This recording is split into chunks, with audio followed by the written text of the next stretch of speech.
When should you use Google local service ads versus Google ads to promote your HVAC and plumbing business? I'm going to answer that question and more in today's video, looking at the strategy of the best time to execute on these channels, when to use them together, and the implications of using each channel and what it actually entails to have success. First, let's talk about what the ads look like and what they show up as here on a traditional Google search. Right now, I did a search in my area in Albuquerque, New Mexico for furnace repair. The top two results are the Google local service ads. Okay, it was previously called Google Guaranteed, and that went away in October of 2025, and they unified all of the verbiage, and it's now Google local service ads. It's these first two. They've got all the reviews, the ability to book a call directly from here, and so forth. The next one down is the Google Ads result. You can see there's a lot of text here. You can set up an individual URL for people to click through. People can still call from it. All right, and this is the Google Ads section. And then under that, we have the maps. There's one spot for ads here, and then we have the traditional, top 10 results that you've probably been used to hearing about for the last decade. So, what are the differences between these two platforms? What can you expect? There's some fundamental differences. Google local service ads, you only get charged by Google when they send you a good lead. So Google is grading that system. You have some input on that to tell Google what is a good lead versus not. And you are only paying them for when you acquire a good lead. Okay? Google PPC, you are paying them for the impressions and the clicks to your ad, to your website. And so there is no guarantee of there being an actual lead produced. Google will simply spend the ad spend based off of what you've set up in there and deliver the ad in front of people who are searching. But they'll be searching for all kinds of different things if you don't set it up correctly. So that's the fundamental difference. One, you have a guaranteed result with Google local service ads. You only get charged when there's a lead produced. Google ads, you get charged for the activity, the visitors, the impressions, and so forth. And there is no guarantee of an actual lead. Next set of differences, Google local service ads, pretty much through the year, your ad spend, your cost of acquisition is going to be about the same from year to year. Okay, what I've seen here in my area in Albuquerque, during the peak seasons, leads will go for as little as $45 a lead, and on slower parts of the season, leads will go for anywhere from $65 to $75 on this platform. On the flip side, Google Ads, it can fluctuate wildly and differently. And here in my market, what we've noticed is that the price to acquire a result on Google Ads currently is pretty high versus local service ads. It's not the case in every metropolitan area.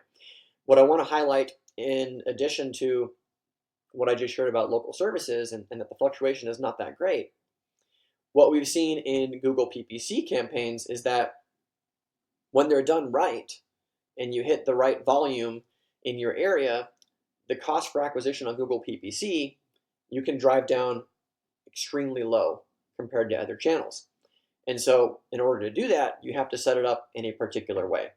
So let's talk about setup. Now that you understand some of the differences between the two channels, let's talk about setup.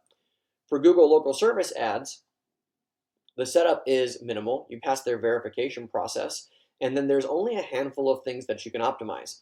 There's some nuances and some funkiness with the platform where sometimes it won't be generating leads for you even if your budget's up. It looks at different signals in order to decide if it's going to put you in here versus your competitors.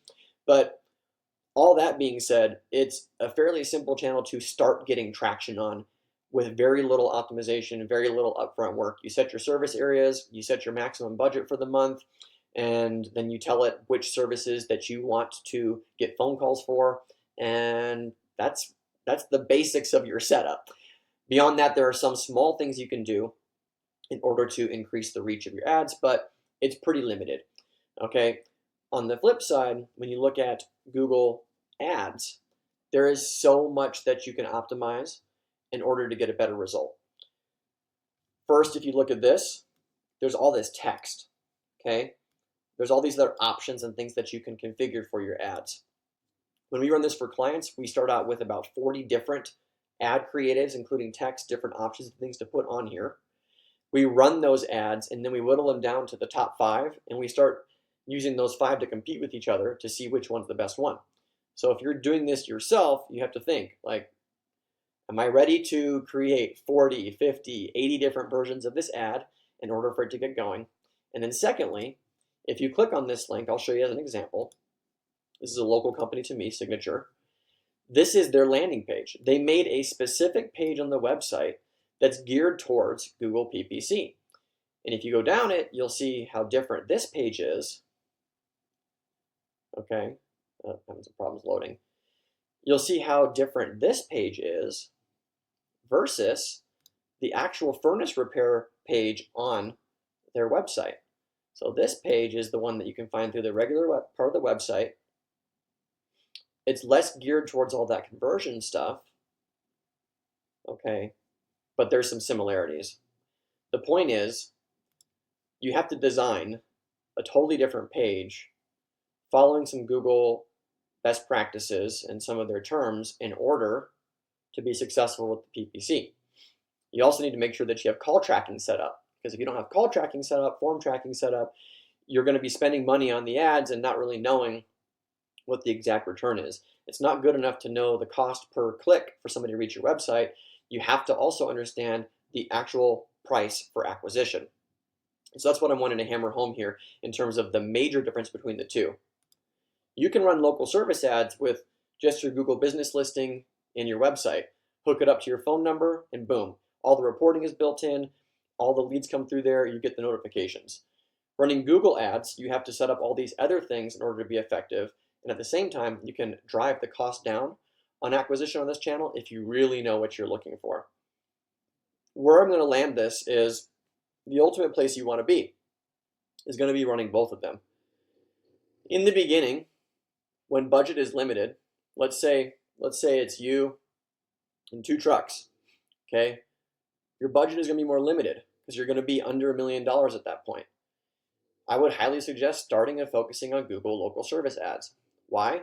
Because month to month, you can have a good understanding of how much your leads are going to cost, and you don't have to really worry about much else. There's no tracking, no other stuff to keep on top of.